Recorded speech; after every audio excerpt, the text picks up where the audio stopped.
It's 7 a.m., and the grind starts early. No excuses, no breaks. His foot hits the ground hard, splashing through puddles as the rain pours. A full-on 10 kilometers run in the rain. Dude's built different, pushing through like it's just another morning routine.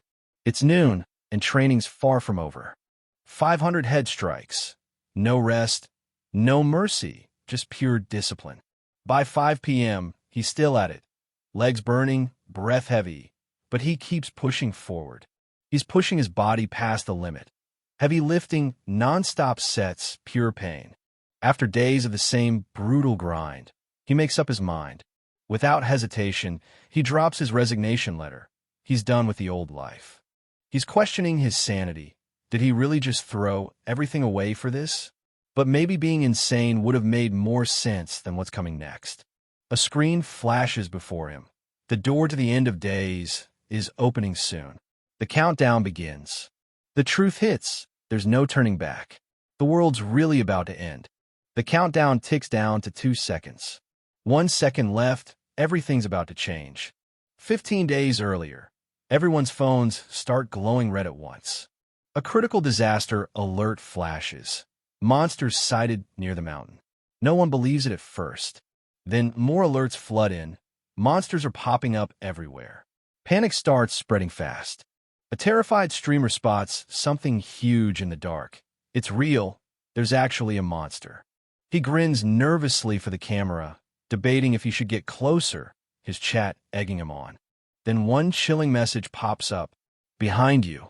The guy nervously laughs it off, thinking his friends are trolling him, until the monster's eyes snap open.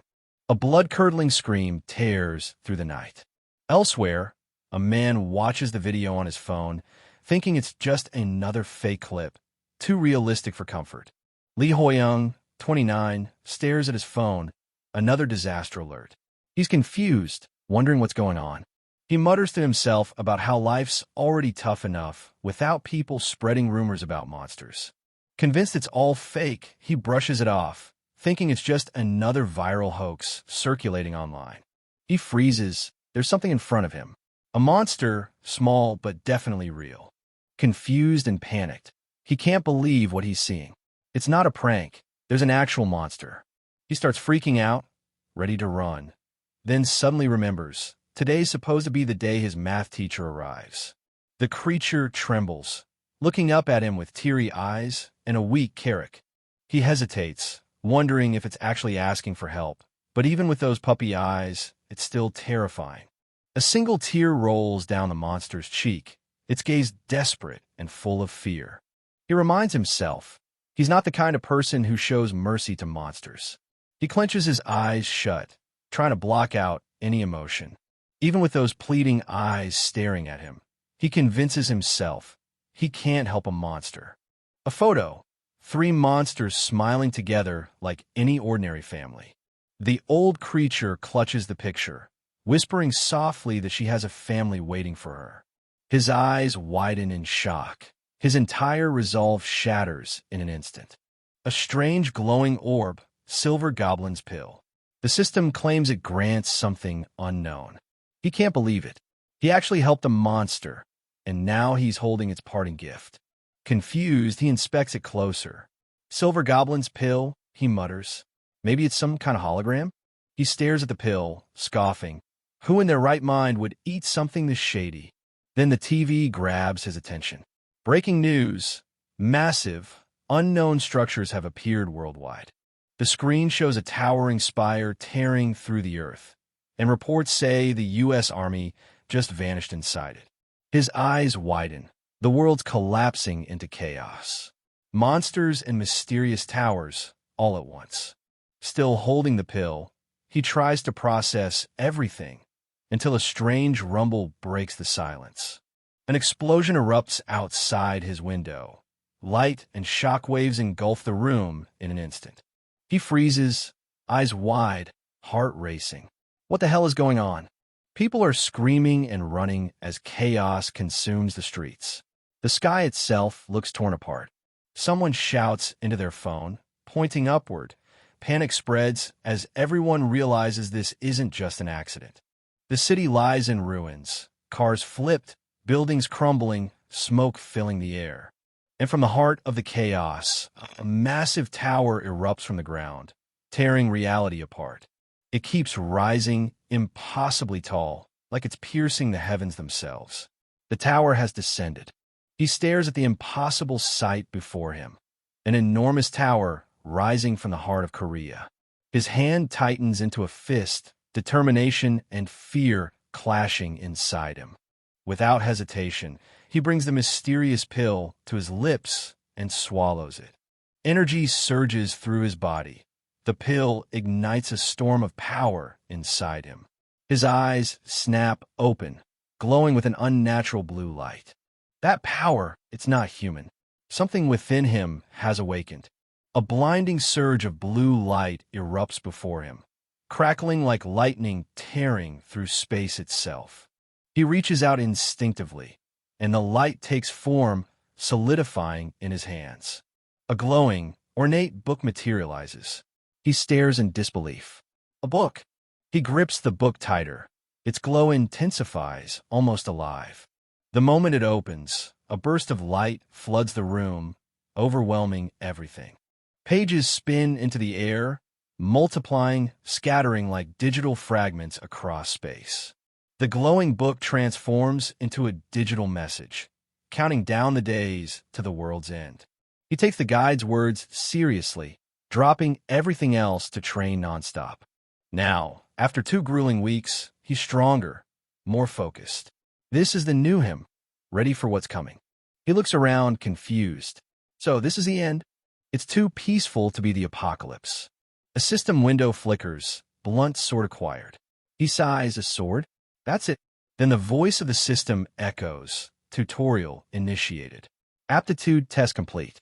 Class assignment in progress. Things are about to get real. And just like that, the system assigns him a class. Combat swordsman. He's stunned. This is real. System windows pop up everywhere, bombarding him with data and quests. He can barely keep up, but there's no time to waste. He grabs his sword and takes a stance. The tutorial has officially begun. He smirks, gripping the sword. Combat swordsman, huh? Guess this is where it really begins. The system throws him a mission. Survive 60 minutes in this forest or find the exit. Sounds simple enough, right? Then another notification flashes, warning him about nearby threats. Yeah, this tutorial isn't going to be a walk in the park. The sage's status window activates, guiding him toward the best survival path. Kill monsters, not run. He realizes it now. The reason for those 15 days of training. The system had planned this all along. He steadies himself, eyes narrowing. No running then. Guess it's time to hunt. The forest rustles, something's coming. The message pops up, the tutorial starts now. He tightens his grip, ready for whatever comes next. But instead of a terrifying beast, a small raccoon with a horn appears. He blinks. That's the monster. It's way too cute for this kind of game. Something's definitely off. The raccoon's cute act drops. Its face twists, claws extend, and eyes glow red. Yeah, definitely a monster. It lets out a furious roar and leaps straight at him like a furry missile. But he reacts instantly, swinging his sword with precision. The clash of survival has officially begun. The raccoon drops. One clean strike, and it's over. He earns his first EXP, realizing it went down way too easily. But then it hits him. Skills use mana. Basic swordsmanship costs 2 MP, and I've only got 10. He grips his sword tighter. I'll have to conserve my mana. With controlled swings, he continues slashing through the forest, fighting smart, not wild. He charges in, eyes sharp and movements fluid, his training paying off. Basic swordsmanship. He swings with precision, the air slicing clean as the attack connects. The raccoon lets out a shriek, its body glowing as it struck down, the energy dispersing into the air. A blue screen flashes. He's gained EXP and leveled up. HP and MP fully restored, and 2 stat points to spend. He grins, raising his sword. Perfect timing. I was almost out of mana. His confidence starts to grow. But then a faint red glow catches his eye. Something nearby is definitely not normal. His interface suddenly glitches, text distorting, something's messing with the system. Adjusting the player's level. You are now level 1. His progress is wiped clean in an instant. A new message appears, the weight of knowledge. Because he holds the sage's status window, his growth will now be slower than everyone else's. He stares in disbelief at the screen floating above him. What? Are you serious right now? Realization hits. Having the sage's status window comes with a penalty. The level he just earned? Gone. When can I even level up again? Frustration boils over.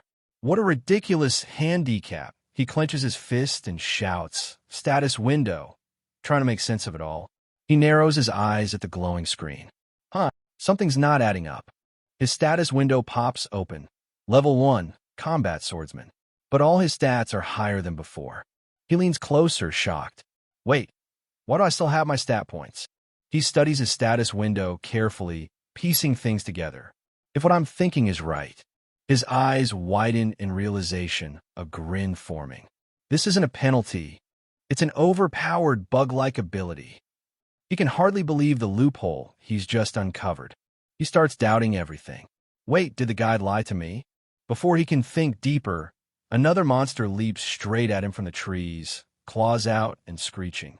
He tightens his grip on the sword, ready to strike again with full force. He swings the sword clean through another monster, his movements sharper than before. A grin spreads across his face as his status window pops up again. Level 1, Li Hoyoung. He confirms his theory. Just as I thought, I dropped back to level 1, but my stat points keep increasing. He realizes the pattern. Every time he resets, his stat points keep piling up. It's actually easier to grow this way than leveling the normal route. He opens the stat screen, eyes focused. All right, let's see. I can raise my stats. For options, Strength and agility make the most sense for a combat swordsman. He braces himself, already picturing how much stronger he'll become. He analyzes his options, strength for raw power, agility for faster movement and sharper reflexes. But then he hesitates. No, what I really need right now isn't either of those. His finger hovers over the stat screen. The forest suddenly echoes with a sharp cry, something dangerous stirring nearby. He slashes down another one-horned raccoon, watching it collapse instantly. They're weaker than I thought. I can take them down even without spending stat points, he mutters, gripping his sword tighter. He surveys the pile of defeated monsters around him. Now, the only issue is finding enough of them before time runs out. He smirks, realizing his higher sensitivity is paying off. It's way easier to locate those raccoons now, and I can even feel something like chi flowing through me. His expression shifts. A dark, powerful energy suddenly flares behind him. A massive blood-red aura bursts forth as an enraged monster leaps out, way bigger, stronger, and deadlier than before. A new system prompt flashes. Defeat level 2 one-horned raccoon alpha. The air grows heavy with tension. The ground trembles as the alpha beast slams its claws down, radiating killing intent. It lunges forward with terrifying speed, crushing weaker raccoons in its path, straight toward Hoyoung. An explosion erupts behind him as he dodges just in time, dirt flying everywhere. He rolls across the ground, barely keeping his grip on the sword. Panting, he looks up with gritted teeth. Damn, it's fast. That thing's charging like a rhino on steroids. The monstrous raccoon crashes through the trees, roaring loud enough to shake the forest. Wait, that's the boss. Hoyoung steadies his breathing, gripping his sword tight. Calm down, it's stronger than the rest. I need to focus. The alpha lowers its head and charges again, its horn glowing crimson like it's ready to pierce straight through him. His eyes lock on target, pure focus, no hesitation. With one swift, clean slash, he cuts through the alpha mid-charge, the impact echoing like thunder. As the monster falls, Hoyoung exhales with a smirk. Guess I'm actually level 7 after all. The system pops up, tutorial complete. Hoyoung exhales, finally letting his guard down. Man, that hour felt endless. He wipes sweat off his face, muttering, "Anyway, it's over." He freezes mid-sentence, eyes widening. The scene shifts. Crowds gather under a blood-red sky, murmuring in confusion and fear. Strange devices hum overhead, their energy pulsing like a warning. A mechanical voice echoes through the air. Welcome, everyone. You've successfully completed the tutorial. The room falls silent. Something about that voice doesn't sound like good news. A robotic voice booms across the hall. This is the lobby of the tower. You're currently in the C-2557 region. Confusion spreads among the survivors. Hoyoung looks up, frowning. The lobby? What's that supposed to mean? He scans the crowd. 14 men, 11 women, all disoriented. So they all cleared the tutorial too? Meanwhile, panic breaks out around him. People shout, beg, and demand to be sent home. Chaos spreads. People are shouting, crying, trying to make sense of what's happening. Hoyoung stands in the middle of it all, calm and observing. Everyone's panicking, and it makes sense, he thinks. The world literally changed overnight. He looks at his hand, sweat glistening on his skin. If I didn't already know the world was ending, I'd be panicking too. He clenches his fist, determination flashing in his eyes. Stay calm.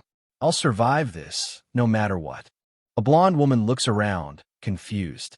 Where is this place? She whispers. Then a strange voice answers. This is the Tower of the End. She blinks, startled, unsure if she really heard that. Suddenly, a small figure appears in front of everyone. A talking white rabbit in a suit. The crowd freezes, shocked into silence. The little white rabbit throws up a peace sign, introducing itself with flair. Hi, nice to meet you all. I'm Kum, the cutest being in the tower and your lower floor manager. The crowd jumps back in shock. What the? It just popped out of nowhere, someone shouts. Is that a kid in a rabbit suit? Another yells. Were you the one who dragged us here? Kum just sighs with a faint smile. Well, I guess that's a normal reaction. Kum tilts his head, smiling innocently. I want to ask you something. Hoyoung steps forward, his tone serious. If this really is the end of the world, then what are we supposed to do now? Kum points at him with a sly grin. Now, that's a great question. Kum's cheerful face fills the screen as he says sweetly, all 22 of you players here. His expression twists into something sinister, eyes glowing with madness. We'll be participating in a game where your lives are at stake, he declares. The crowd freezes in horror. What? One of them stammers. Our lives? Hoyoung's eyes widen as he listens closely, a drop of sweat forming on his face. Kum's voice echoes over a cosmic backdrop, the tower stretching high above Earth. All humans of Earth are currently inside this tower. You'll have to work together on each mission to climb it. Hoyoung steps forward, uneasy but determined. Then, can we go back to our normal lives once we reach the top of the tower? Kum grins brightly, hands on his cheeks and eyes sparkling. I also don't know. Hoyoung stares, confused. Then what's the point of climbing the tower? Kum stretches dramatically. Is there a need to search for meaning in things? The rabbit's tone suddenly drops. Only death awaits those who do not climb the tower. The room falls silent as tension grips everyone. A faint sound of footsteps echoes. Someone murmurs softly. Kum's eyes glow red as he grins wickedly. Quite a lot of people already died in the tutorial. Hoyoung freezes, his expression tense. Why didn't I consider that? I know it's just the tutorial, but I'm sure there are a lot of people who couldn't even manage that. A haunting scene flashes before Hoyoung's eyes, blood splatters and shadowed figures. Wait! Sweat drips down his face as panic fills his eyes. No, there's no way. Kum smiles eerily, straightening his bow tie. Now then. Kum spreads his arms wide, eyes gleaming with mischief. Is anyone willing to try and kill me? Hoyoung's eyes narrow in disbelief. I need to die in order to get home. There's a special reward for the one who helps me. What? The rabbit grins slyly, the label above his head glowing. LV, 55 Kum. Any volunteers? Hoyoung thinks he doesn't look strong on the outside, but there's no way I can win against a level 55. Hoyoung watches cautiously as light flickers in front of him. I should just stand back and watch for now. Suddenly, a blue notification appears. A guide has arrived. The system window displays. Help the lower floor manager, Kumkum, get home. Hoyoung's eyes widen as he clenches his sword. Help Kumkum get home. Does that mean it's okay to attack that rabbit? Hoyoung grips his sword tightly, his eyes locked on the glowing rabbit. It never hurt until now to listen to what the guide told me. But is it worth doing something so conspicuous? Sweat drips down his face as he hesitates. Damn it, what should I do? He takes a firm step forward, voice steady. I'll do it. Everyone turns toward him in shock.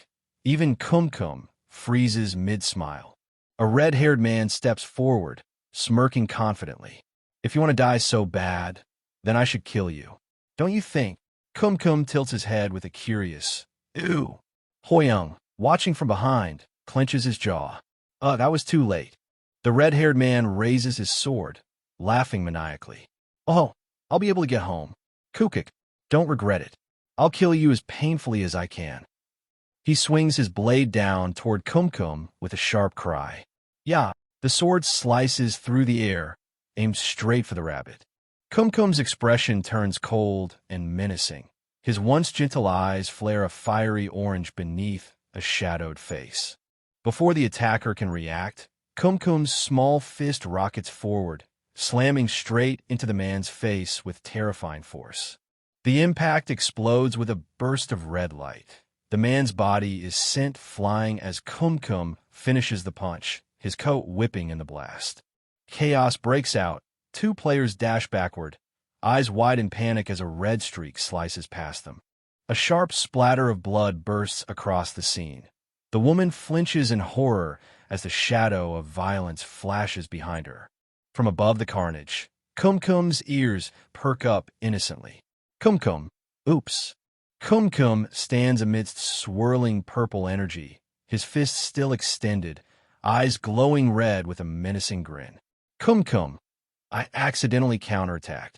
Two nearby players freeze in terror, their faces pale as they stare at the aftermath. More players glance nervously at each other, sweat dripping as fear spreads through the group. No one dares to move. A deafening scream pierces the air. Players recoil in shock as Kumkum stands over the fallen man, his presence radiating dread. The survivors stagger back in horror. Player, panicking, he died. The sound of frantic footsteps echoes through the lobby. Lee Hoyoung's heart pounds as he watches the chaos unfold. Lee, thinking who volunteered. Kumkum stands in the glowing aftermath of his attack, forcing an awkward laugh. Kumkum, haha, everyone, it's just a mistake. A blood-splattered quest window appears. Guide, help the lower floor manager, Kumkum, get home. Kumkum extends a hand, his smile unsettlingly innocent. Kumkum, any other volunteers? The creepy bunny guide pops up, all smug, basically pitching a shortcut like who wants to help Kumkum get an early mark. It's bait, and the vibe is way too cheerful for how shady this feels. The main guy moves forward with a few others behind him, walking into this red, tense space like they're stepping into a dangerous round. Everyone's quiet, following along, but the pressure is thick. Close up on the main guy as it hits him. He freezes, sweating, eyes wide, realizing something's off. In his head, he's like, wait, the guide lied? What? The trust just snaps right here. As he's still processing the mess, his eye suddenly lights up with this golden symbol. A system pop-up hits him out of nowhere, saying the sage's status window just activated. He flinches like, wait, what did I just unlock? The full interface opens. Two options show up in front of him like a game menu. One called Sage's Eye and another called Guide. He's basically staring at a brand new cheat screen, trying to figure out what each button does. He focuses on the first skill, Sage's Eye. The description makes it clear. This thing lets him pull up and read other people's status windows. So yeah, he just unlocked the ability to inspect everyone like an RPG character sheet, and that's a huge power spike. He stares at the glowing menu, confused. He thought Sage's status window was the whole deal, but now a second option called Sage's Eye is sitting there like a hidden feature he never asked for. He's trying to figure out why this upgrade just dropped on him out of nowhere. Before he can even process it, the bunny guide suddenly shows up inside that golden system space, waving like it's totally normal. The MC's brain stalls for a second like, huh? You again? Then it clicks. The MC's expression shifts into a small, knowing smirk. He finally understands what caused this trigger and realizes the guide's little act was part of something bigger the whole time. The bunny guy drops the tough act and goes full pity mode, whining that Kum Kum wants to go home. It's trying to look adorable and helpless, basically pushing the MC to step in. The MC raises his hand and volunteers right away, saying he'll handle it. The system even tags him clearly as LV, One Lee Hoyoung, like the story's locking him in as the one who's about to move. He steps closer and looks down at the bunny. Meanwhile, the guide sizes him up through the new status ability, humming to itself and noting his level like it's judging whether he's worth trusting or using. The bunny hits him with a weird moral flex, basically saying, "Why does my level matter if I'm doing a good deed?" Then it answers itself like it already won the argument. It's acting innocent, but the tone is low-key manipulative. The MC sighs and goes, "All right, fine." He's ready to do whatever the system wants, and the bunny instantly perks up. Begging to be sent home fast like this is a simple delivery quest. Right as he's about to move, the blonde woman rushes in and freaks out. She tells him to stop, saying this is way too dangerous and reminding him he literally just watched someone die.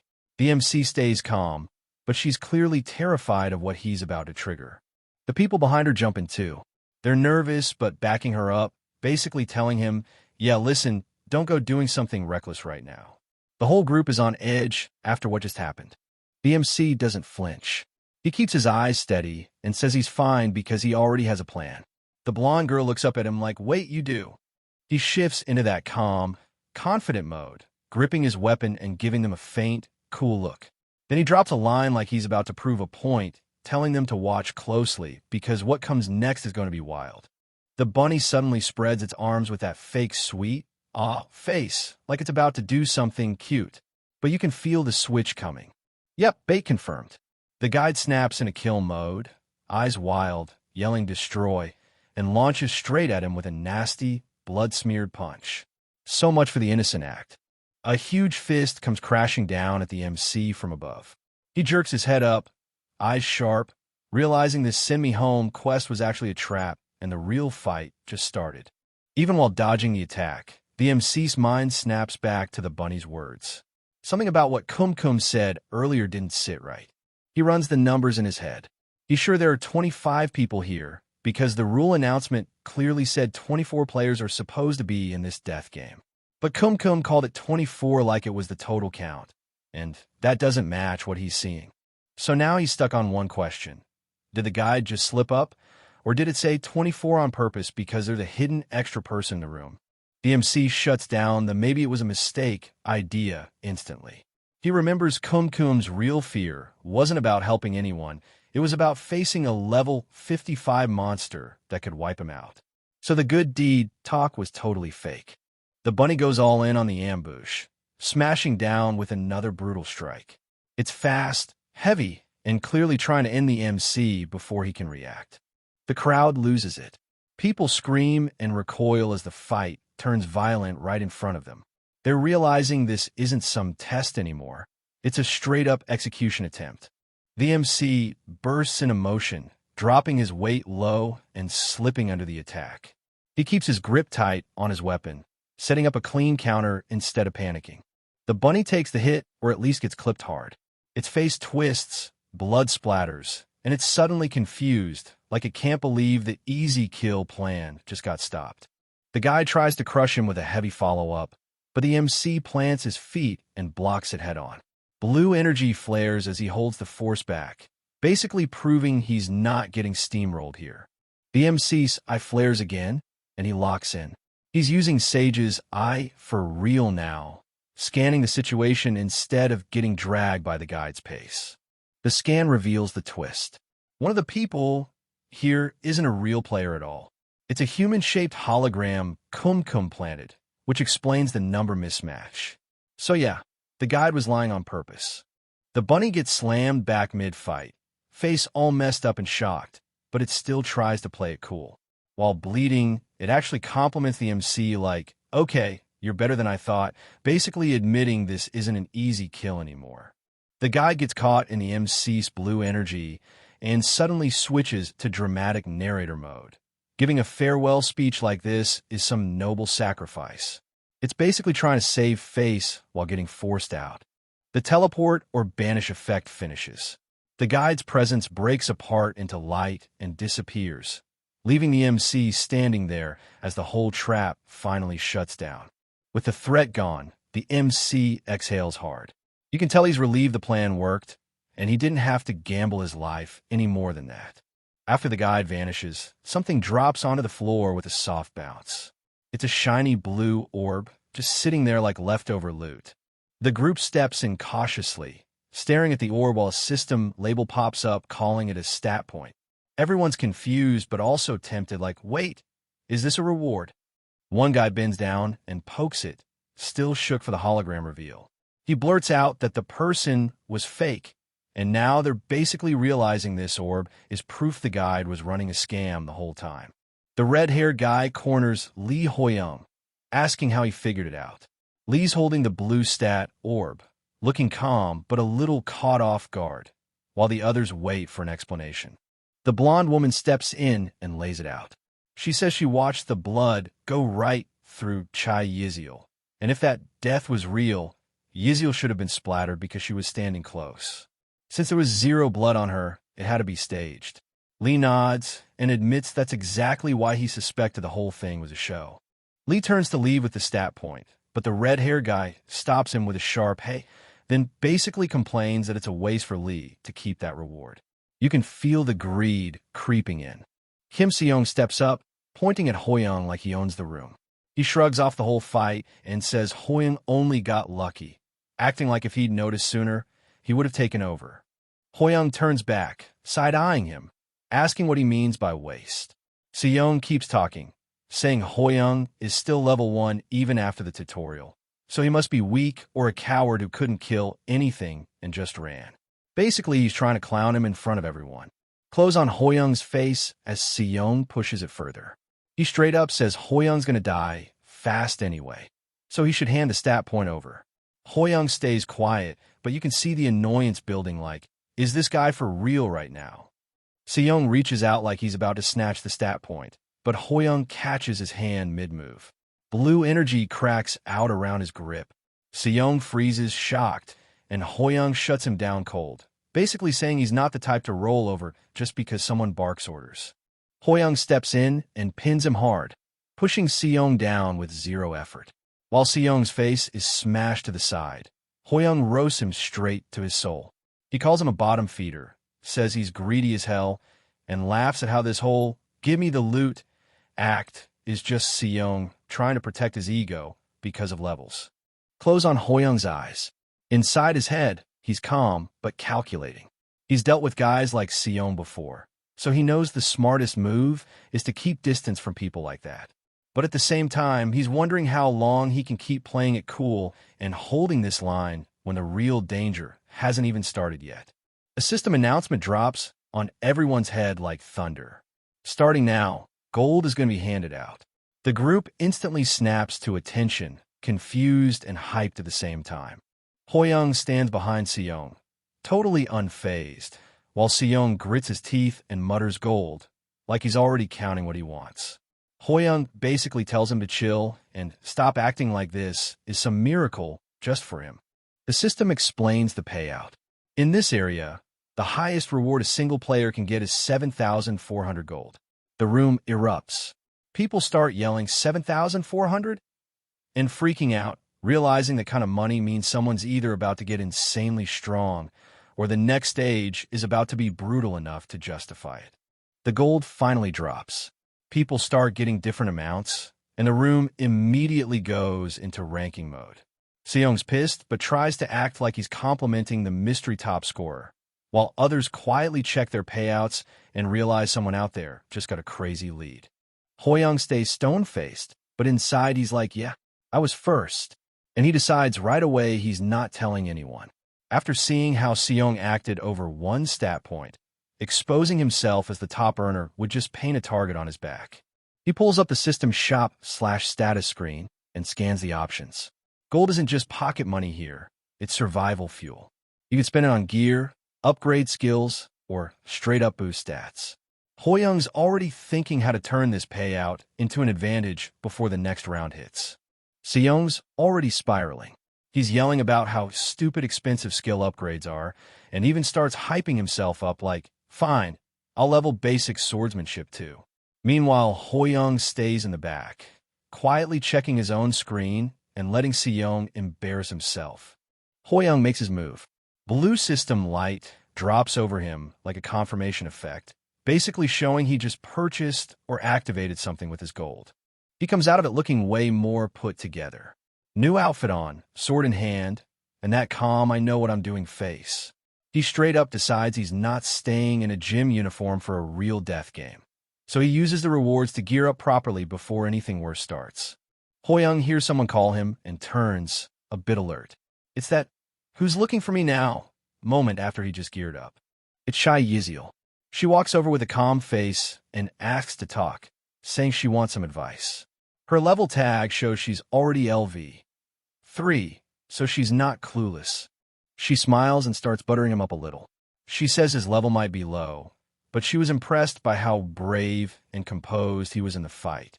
Basically, she's trying to open a real conversation and maybe test what kind of person he is.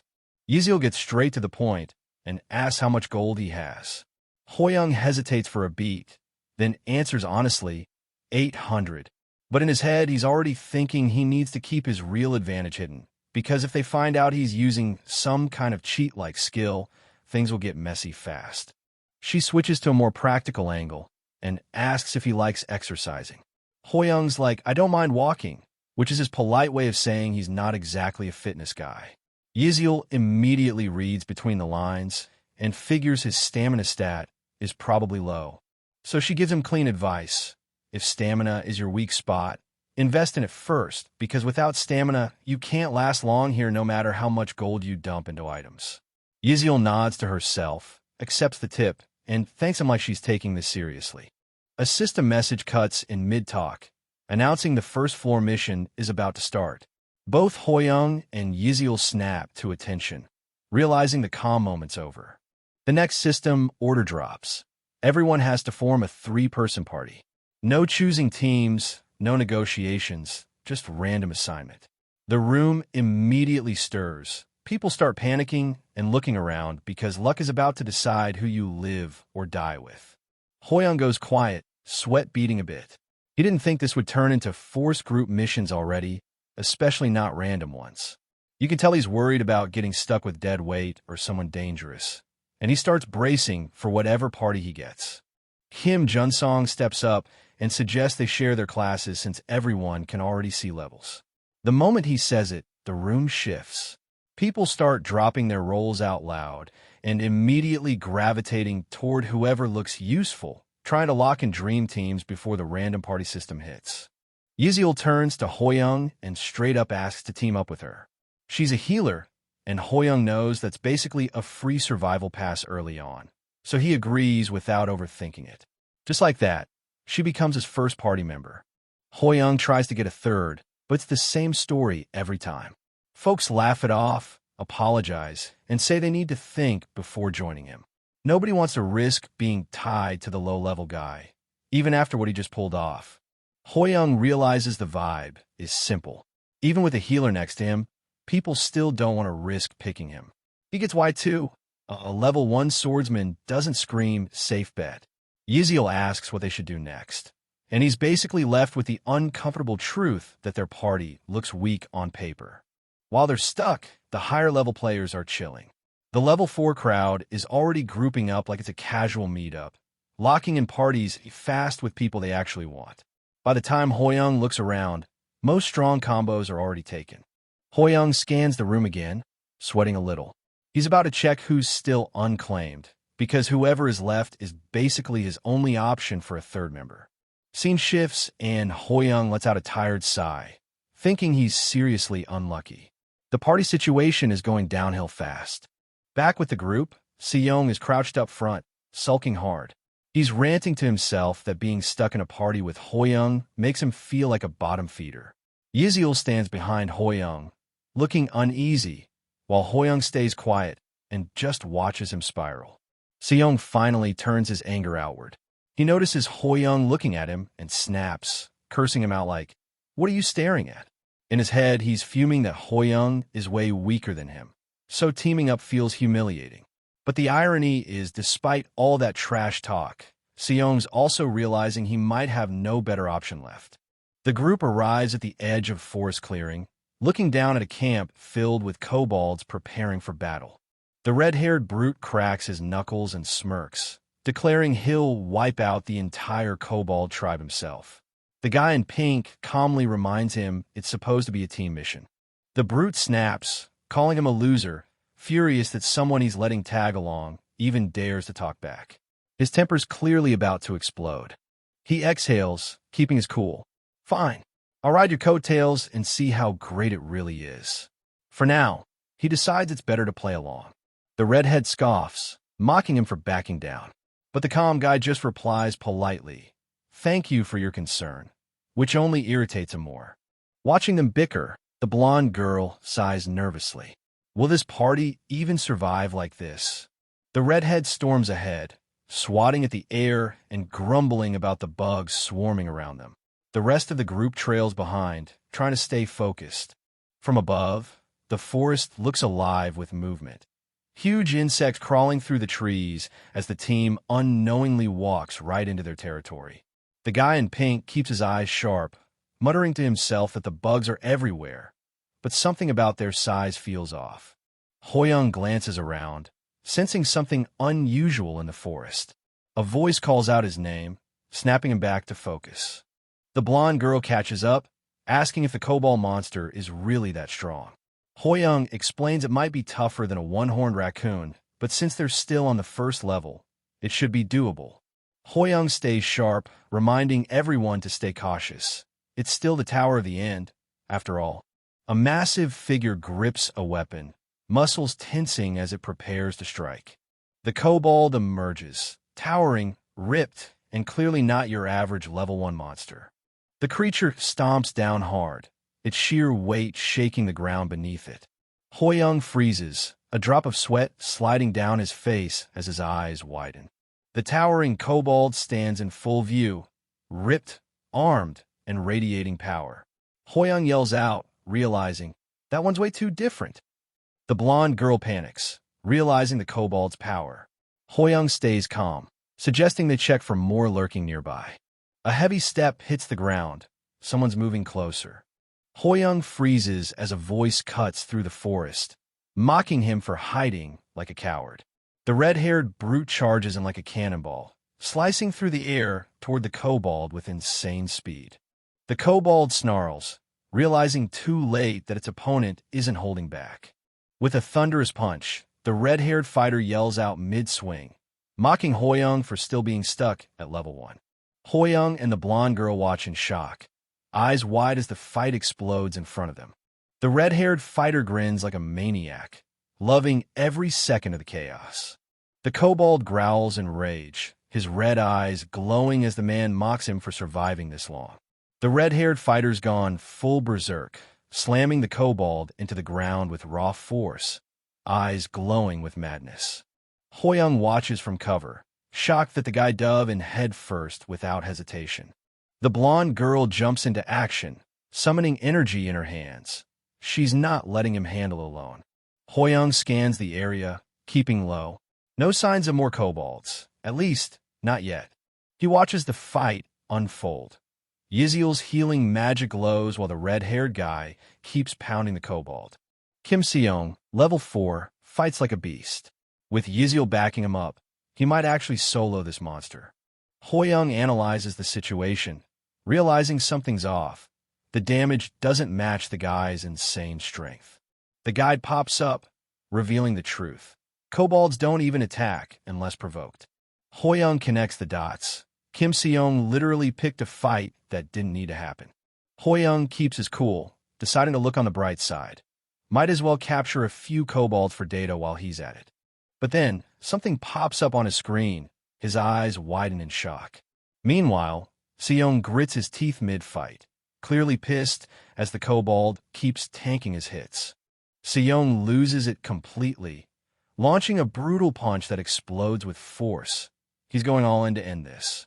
The shockwave rips through the forest, shaking trees and tearing the ground apart. A massive tree crashes down between them, the fight's chaos reaching a whole new level. The kobold takes the full hit, only to block it with sheer power, muscles tensing under the falling tree's weight. Its eyes flare red as its level shoots up to 6. Now it's not just angry, it's evolved. More kobolds rush out of the shadows, closing in fast while Seong struggles to keep up with the sudden onslaught. Seong's struggling hard. His attacks aren't landing clean, and the kobolds keep pressing in. He's pissed that Hoyoung's just standing there, doing nothing. Then suddenly, boom! A flash of light erupts nearby, and Seong panics, thinking Hoyoung bailed on him mid-fight. Before he can even finish cursing, one of the kobolds lets out a furious roar and swings down with brutal force. Yiziel freezes in shock as the kobold swings its massive weapon straight toward her, Seong barely holding it back. A sudden step, someone moves fast, closing the gap in an instant. Yiziel's thrown to the ground by the shockwave, hitting hard as the earth cracks beneath her. Yiziel's eyes widen, panic setting in as she realizes the kobold's not done yet. She scrambles for her weapon, desperate to react before it's too late. The kobold charges in a frenzy, eyes glowing red with pure rage, swinging down to finish her off. The kobold lunges forward, mid-roar, weapon raised to crush everything in its path. But before the strike lands, Hoyoung's blade pierces through a glowing orb, purple energy bursting out like venom. In one clean motion, he swings down, unleashing a surge of dark energy that tears through the kobold, saving Yiziel in the nick of time. The kobold freezes mid-roar, purple energy veins spreading across its chest like wildfire. Its body convulses, eyes bulging as the corruption tears through every inch of flesh. And then, boom, the creature erupts into a violent explosion of energy, disintegrating in an instant. The guy takes a sharp step forward, like he's done holding back. That single move tells you he's about to jump into the chaos instead of just watching. Cut to the fight. The moment he steps in, the whole field reacts. One guy gets knocked flat, another freezes up, and the rest finally realize someone new just entered the scene, someone they clearly weren't ready for. And the red-haired thug? He snaps. He turns with this shocked, offended face like he just heard the most disrespectful thing imaginable. He can't believe someone actually dared to call him a loser, and it hits him harder than the punch did. She spots him and instantly lights up. The whole battlefield fades for her in that moment. She's just calling out to Hoyoung like he finally showed up, and everything suddenly feels safe again. Hoyoung locks in with this sharp look, like everything finally makes sense. He's piecing things together mid-fight, and that little smirk tells you he's already planning his next move. Flashback or deduction moment. He remembers the orchard. All the fruit got wrecked by bugs, but this one batch was untouched. That's when it clicked for him that something about this situation wasn't normal at all. He remembers those untouched fruits again. The way they stayed perfect while everything else rotted makes the answer snap into place. They weren't normal. They were the key. Back to the present. Hoyoung pulls one out of his inventory. A poison apple. Now, it all lines up. This wasn't just a weird farming mystery. It was the exact tool he needed for this fight. And the guide spells it out clearly. Kobolds go down hard to poison. The moment he reads it, you can almost see the gears click. He didn't just notice something strange. He accidentally prepped the perfect counter. Hoyoung finally puts it together. That poison apple he saved? Turns out it isn't just some weird loot drop. It's the exact item the mission was hinting at from the start. He's been holding the solution in his hand without even knowing it. Cut back to the thug. He's grinding his teeth, sweating hard. He can feel the tide turning, and the fear starting to slip through his tough guy act. Hoyoung ignores him and goes straight to help Chai Yiziel up. She's shaken, but she's safe now, and she knows it. She thanks him, while the guy behind them looks like he's about to pass out from panic. Hoyoung explains what happened like it's no big deal. He didn't expect another monster to get dragged over by the aggro, and if he'd been a little later, things could have gone bad. Yiziel doesn't care about any of that. She's just relieved he showed up in time. Meanwhile, the red-haired thug turns away, trying to act casual while he pretends he's not terrified. He asks where Hoyoung disappeared to, trying to save face even though he's clearly shaken. Hoyoung cuts him off without hesitation. He calls out to him with that cold, dismissive "Oi, loser," and the guy's whole tough guy persona collapses on the spot. He looks like he just took psychic damage from being called out so bluntly. The red-haired guy completely loses it. He starts screaming at Hoyoung, accusing him of hiding during the danger, and then swooping in just to steal the final hit. He's pointing and ranting like he's the victim here, while Hoyoung and Yiziel just stare at him, confused. He keeps going, yelling about how he knew Hoyoung was unethical the moment he saw him absorbing stat points. Meanwhile, Hoyoung's face says it all. He has no idea what this guy is rambling about. Then the dude storms off, muttering to himself about being the bigger person because his level is higher. Hoyoung watches him wobble away dramatically and wonders out loud if the guy's actually just unhinged. Hoyoung lets out a small sigh. After watching that whole meltdown, he already knows the guy's social awareness is non-existent. If he keeps acting like that, this place is only going to chew him up even harder. We cut to the Kobold village. The sun's going down, the flags are up, and the whole area is swarming with kobolds getting ready for a fight.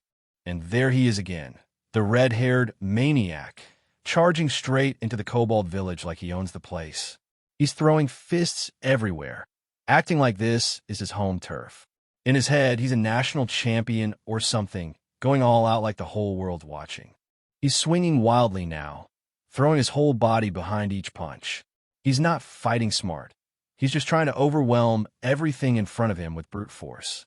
But the kobolds aren't just standing there anymore. One of the bigger ones blocks him head-on, slamming its club against his fist. He's screaming like he's declaring war on the entire species. And then it hits him hard. His face twists in pain as that impact finally breaks through all the tough guy posturing. That's the moment he realizes he may have bitten off way more than he can chew. He's still swinging like a man possessed, screaming for someone to try and stop him. At this point, it's pure stubbornness carrying him, not skill. Meanwhile, Hoyoung and Yiziel are clearing kobolds like it's nothing. Every swing, every stab, clean eliminations. The system keeps popping up with notifications because they're wiping the place faster than the game can react. The red-haired guy glances over mid-fight and nearly loses his mind. He's struggling against two kobolds at once, while those two are casually laughing and tearing through mobs like they're on a field trip. He can't understand how they're making it look so effortless when he's about to get folded. The kobold finally catches him clean. One heavy strike slams straight into his face, and you can see the moment his confidence shatters along with his jawline. He hits the ground hard, completely flattened while the kobolds close in on him. All that tough guy energy is gone. He's just getting tossed around like a rag doll now. One of the kobolds raises its claws and brings them down again. He's screaming, not from pride or anger this time, but pure pain. Every hit is landing like a truck, and he's realizing this fight isn't hype. It's a beating. The kobold swings again, dropping another heavy blow with zero hesitation. At this point, it's not even a fight. It's a beatdown. He completely breaks. Hands over his head, tears everywhere, begging for someone, anyone, to save him. All that bravado from earlier evaporates the second real pain hits. He's still curled up on the ground, sniffling, when something makes him pause. He looks up, confused, like he just realized the hit suddenly stopped. The kobolds that were mauling him suddenly freeze. Their eyes glow, their bodies tense up. They're staring at something behind him, something even they don't want to mess with. A flash detonates behind them. Whatever showed up hits so hard the kobolds are blown away in an instant. No warning, no build-up, just raw force wiping them out. Debris rains down around him as he lifts his head, stunned. The ground is shaking, rocks bouncing everywhere. He knows something massive just arrived, and judging by his reaction, he's praying it's not worse than the kobolds. Hoyoung is the one standing over him. Calm, steady, sword in hand. The exact opposite of the panic and chaos this guy was just drowning in. And just like that, the power balance flips. Hoyoung leans in with that casual confidence, telling him he took over the free ride he was bragging about. He asks how it felt, like he's giving a performance review on getting saved from a beatdown. The red-haired guy just lies there, dazed and embarrassed.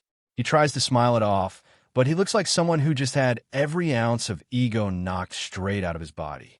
The second Hoyoung shows him mercy, the guy completely flips. He goes from crying in fear to crying in worship, staring up at Hoyoung like he's some heroic savior who descended from the heavens just for him. Then he explodes in a full drama mode, shouting, "Hoyoung, my big bro," at the top of his lungs. Hoyoung and Yiziel both freeze, trying to process how the man who was insulting him 5 minutes ago is now pledging family ties. And right on cue, the system pops up. The mission's cleared. Everything's wrapped up, even if the emotional whiplash definitely wasn't part of the plan. They step out of the portal like it's nothing, all three of them walking in sync. The mission's done, and they're heading back to the lobby like a squad that just cleared a raid without breaking a sweat. Meanwhile, this guy is realizing he messed up big time. The confidence is gone. He's staring into the void, basically asking himself why he ever thought today was the day to act tough. And now he's on the floor, full panic mode, begging to serve the MC. The switch-up is wild. 1 minute he's a threat, the next he's pledging loyalty like his life depends on it. Seong is losing his mind because he just called a level 2 newbie sir, and now he's panicking about how embarrassing that is. Meanwhile, the others are casually congratulating Haeyoung on leveling up like nothing happened. Seong starts spiraling hard. He knows if anyone finds out he bowed to a newbie, his reputation is cooked. But he's stubborn, so he decides he has to stick to his word no matter what. Now he's standing behind Haeyoung, fists clenched, looking like he's fighting for his life. Haeyoung just glances back, confused, wondering if the guy needs a bathroom break or something. They step into the lobby and immediately realize it's empty. No other teams have shown up yet, which means they cleared the dungeon faster than everyone else. And honestly, it wasn't luck. They pieced together the kobold's weakness before anyone else even noticed. She gives him full credit. She's hyped, saying his sharp, "I basically carried the whole run." The idea of using poison? She never would have figured that out on her own. He laughs it off, but inside he's dying because that praise feels way too heavy. He knows the truth, and now he just feels like he's tricking everyone. More teams start stepping out of the portal, and he immediately zeroes in on them. Looks like the other groups finally wrapped up their run too. He spots familiar faces and wonders if Junsong and Jinho's team made it back. The lobby's filling up fast. He figures they must have also figured out the poisonous apple trick. No way they finished this fast otherwise. The portal flares up again, and everyone turns toward it as another silhouette starts stumbling through. 2 hunters come dragging themselves out, barely holding each other up. One of the bystanders shouts that another party finally made it back. One guy collapses the moment he touches solid ground, gasping that he somehow survived. The others rush in to praise them for making out alive. The moment she asks about the third party member, the guy just breaks down. He can't even look her in the eye. You can tell something went really wrong. He finally forces the words out. While remembering the fight, he admits it was just the 2 of them who made it back, meaning the last member didn't survive. And right as that sinks in, the dungeon core starts buzzing again. Something new is activating. The system announces that every team has officially cleared the first mission. But the guy on the ground snaps his head up, eyes wide. He knows that's not true. He grabs the healer's coat, panicking. She tries to stop the system call, shouting that someone from their team still hasn't made it back. Then the system drops another bomb. 8 players never return at all. Our MC freezes for a second, realizing just how bad this really is. Seong's doing the math in his head and realizes the body count is way higher than he expected. He knew this place was brutal, but 8 people gone on the first mission hits different. We cut to a visual of what's waiting ahead, a climb stacked on bones. The tower doesn't just challenge you, it eats people alive. And the message is simple. This is only the beginning. Now the survivors start regrouping. The ones who made it back in one piece look shaken, but they're trying to stand tall. They're the lucky ones, at least for today. They check their rankings and realize they really were the first ones to clear the level. The trio is staring at their screens, finally letting it sink in. Hoyoung opens his reward window. He's earned 2,000 gold for the bonus achievements, and his stats pop up. It's not as crazy as the tutorial rewards, but he knows his gold might literally save his life later. Hoyoung focuses up. He reminds himself he has to save every bit of gold he can, because from here on out, the tower isn't giving out any freebies. Hoyoung asks the obvious question. He wants to know who actually placed first. He realizes he can't dodge it anymore. Everyone who came back second already knows the truth, so he's preparing to admit it. He raises his hand, ready to explain calmly. But before he even finishes, someone yells out and steals the moment, shouting that their party was the one who got first. The loud guy steps up like he owns the place, bragging hard about how obviously his team got first. He's flexing so much he's practically steaming, acting like everyone else is just doomed to be second-rate next to him. Someone from another group looks genuinely confused, like, "Hold on, your party got first?" They weren't expecting that at all, and the whole room starts buzzing. The loud guy immediately flips out, stomping forward and shouting at them. He thinks they're mad or jealous that he took first place, puffing his chest like he wants to fight everyone at once, while Hoyoung stands there quietly, looking like he wants to evaporate out of the situation. Seong's trying to act calm, but you can see the gears turning. He's thinking, man, this dude really forgot he got folded by kobolds. At least it means the spotlight's moving away from him, so he's low-key relieved. But the crowd clearly didn't get the memo. They're whispering, staring, and straight-up roasting him. They're like, hold up, level 2 and first place? That means he basically did nothing and still got 2,000 gold. The hate keeps coming. Someone else joins in like, does he not feel bad at all? The vibe is pure side-eye. Everyone thinks he got carried, and they're not letting it go. Hoyoung's standing there while everyone whispers behind his back. They're acting like he just freeloaded his way to first place, and the pressure is getting to him. You can see he's trying to stay calm, but yeah, it stings. Cha Yizil jumps in, trying to defend him before the rumors get worse. She's about to explain what really happened, because she actually saw how much he carried the team. Hoyoung stops her. He knows the crowd isn't interested in the truth. They've already made up their minds, so he just tells her to let it go. Hoyoung's done being quiet. You can hear it in his voice.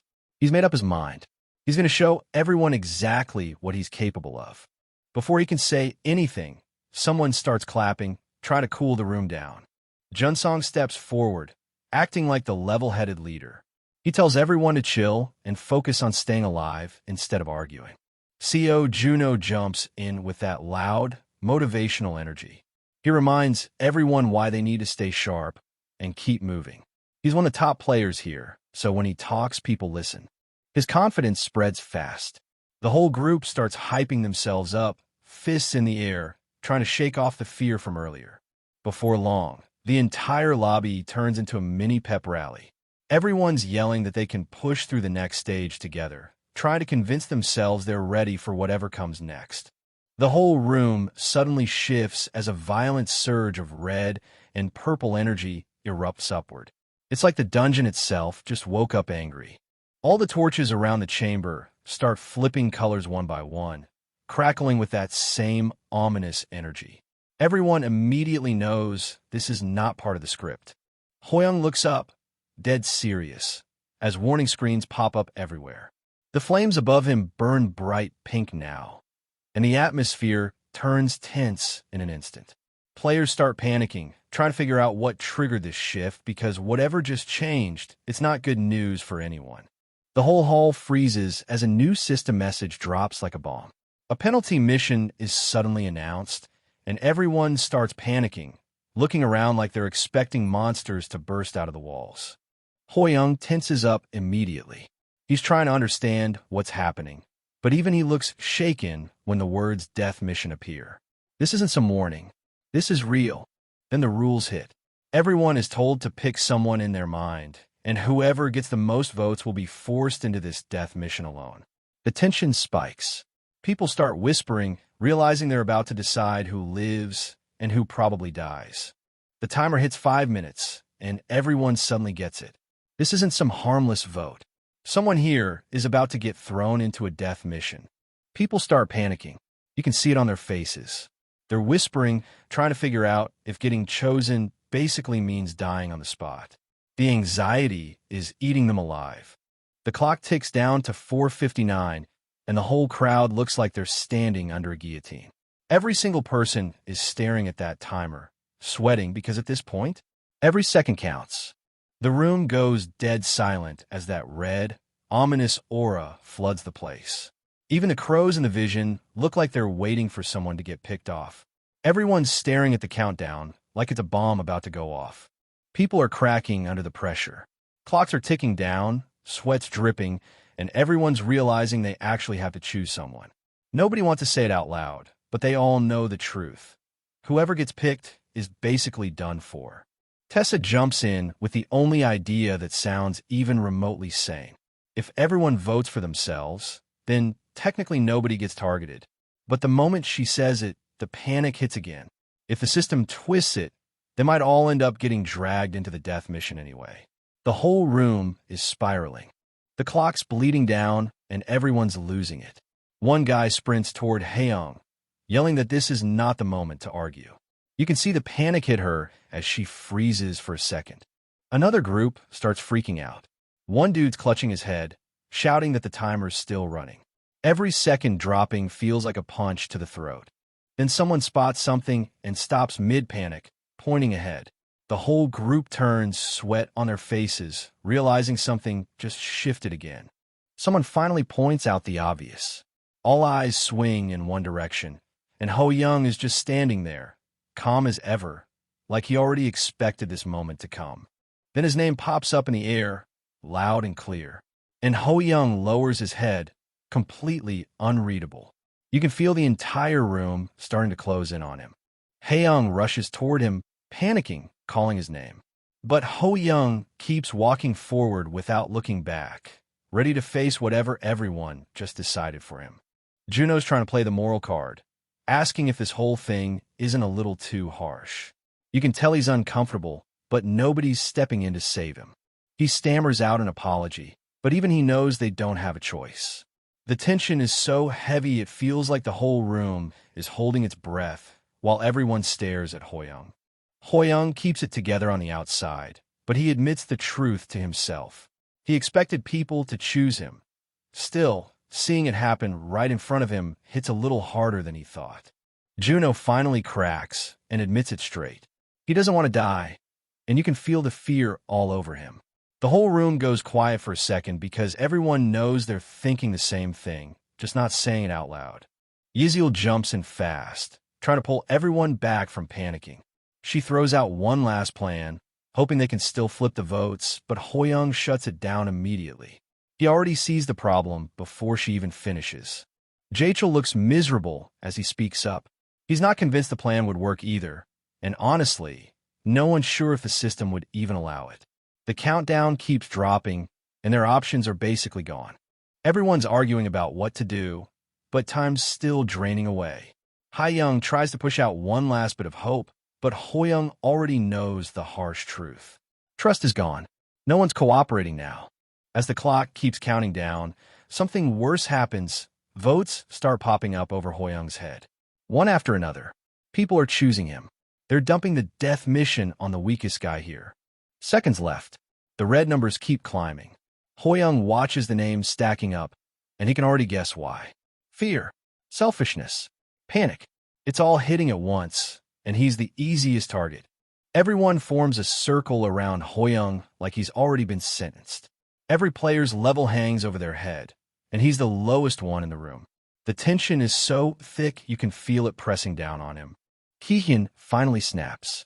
She rushes forward, yelling at everyone, furious that they all turned on the one person who actually helped them earlier. She can't believe how fast they're willing to throw someone away. But the rest of the group panics. People start justifying themselves, saying they haven't done anything wrong, crying that they'll die if they don't vote. The fear strips away whatever kindness they had left. Masks fall, and everyone's true nature shows. The countdown hits 1 second, and everyone freezes. That last moment exposes exactly who's been hiding behind fake sympathy this whole time. That woman shrugs it off like Hoyoung was doomed anyway, showing she never cared whether he lived or died. And right as the timer is about to hit 0, Seong steps forward with that twisted grin, grabbing his weapon and basically announcing he's made his choice. He's ready to throw Hoyoung under the bus the second it benefits him. The system doesn't waste a second. A red portal tears open in the middle of the lobby, crackling like it's about to swallow the whole room. Hoyoung steps right up to it, staring into that spinning red void. It's loud, unstable, and definitely not something a level 2 should be anywhere near, but he doesn't back up even an inch. Everyone around him watches, frozen. Some whisper, others panic, but Hoyoung just stands there in front of the portal like he already accepted whatever's coming. The reality sinks in for the crowd. This is happening. The death mission is real. Haeyoung calls out to Hoyoung, panic all over her face. She can't believe he's actually stepping toward that death mission portal. Meanwhile, Seong is losing his mind laughing, acting like Hoyoung disappearing magically fixes all his problems. Dude's celebrating like he just solved world peace. Hoyoung doesn't react at all. He just lowers his head, calm, steady, already accepting what everyone else is terrified of. He's walking into the mission without hesitation. Hoyoung walks toward the red portal while everyone else just watches, half guilty, half relieved. He knows they've all chosen him to die, but he doesn't slow down. If anything, he looks more resolved than ever. He steps onto the platform, right in front of the swirling entrance. Everyone assumes this is the end for him, but Hoyoung knows something they don't. Whatever's waiting at the top of this Calvary, it isn't death. Hoyoung steps into the swirling red portal without a hint of hesitation. Everyone behind him looks tense, but he moves like he already made peace with whatever's waiting on the other side. The energy crackles around him, lighting up his back as he disappears into the mission. But the moment he crosses through, his whole vibe shifts. The red glow flips into a bright blue surge, and he turns back with a grin that says he's been waiting for this. Whatever the others thought was a death sentence, Hoyoung sees it as a chance to feast.